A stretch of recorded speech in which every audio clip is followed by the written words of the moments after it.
Brother, கடவுள் உங்க முன்னாடி வந்து 3 வரம் தரேன்னு சொன்னா என்ன கேட்பீங்க?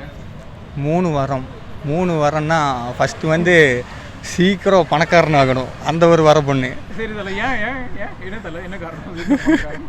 ஆமாங்க, பணக்காரனானா எல்லாத்துலேயுமே ஃபினான்ஷியல் ஃப்ரீடம்மு, எங்கே வேணால் எப்படி வேணால் இருக்கலாம். வேலைக்கு போயிட்டுருக்கு ஐடிக்கு, டைமுக்குள்ளே போகணும், டைமுக்கு வெளியே வரணும். ஐயோ பேடு. இது பணக்காரனா இருந்தால் பிரச்சனையே கிடையாது. பாருங்க, நம்ம பையன்லாம் பிஸ்னஸ் தான் பண்ணுறான், பிரச்சனையே இல்லை, ஜாலியாக இருக்கலாம்.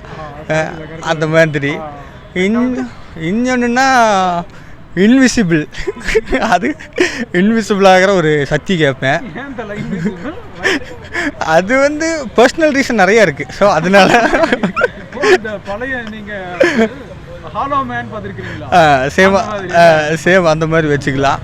3வது வாரம் வந்து என்ன அப்படின்னா, ஜிம்முக்கெல்லாம் போயிட்டு ஆளுகளை பார்க்கலாம், ஹேண்ட்ஸமாக இருக்காங்க தெரியுங்களா, அந்த வாரம் கண்டிப்பாக நான் கேட்பேன். அதே மாதிரி ஜிம்முக்கெல்லாம் போய் பயங்கரமாக உடம்பெல்லாம் ஏற்றி பயங்கரமாக இருக்குன்னு ஒரு ஆசை இருக்குது. அது 3வது வாரம். அது ஏன் தல, என்ன காரணம்?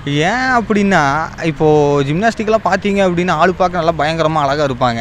ஏன்னா அம்மை எங்கே தொப்பையும் வச்சுட்டு இப்படி சுற்றிட்டு இருந்தால் ஆகுமா, அதனால தான் சேம் அந்த வாரம் கேட்டுக்கிறது. ஆமாம், பார்த்து நம்மள அட்ராக்ட் ஆகும், அது அப்படியும் வச்சுக்கலாம். இப்போ ஏன் அட்ராக்ட் ஆகுறாங்க? ஏன்டா அட்ராக்ட் ஆகுறாங்கல்ல? ஐயோ இல்லை, வேண்டாம். ஆமாம், அதனால அந்த மாதிரி. சூப்பர்மேன்லாம் வேணாங்க, யாரையும் நான் காப்பாற்ற போகிறதில்ல. என்னையும் காப்பாற்றிக்கப்போ எனக்கு போகுது, அது யாரையும் நம்மளால காப்பாற்ற முடியுது.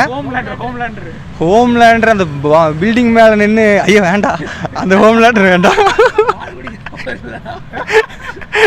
அந்த ஹோம்லேண்டர் நமக்கு வேண்டாம். இல்லாமல் இப்படியே இருந்துக்கலாம், அதான் நல்லது.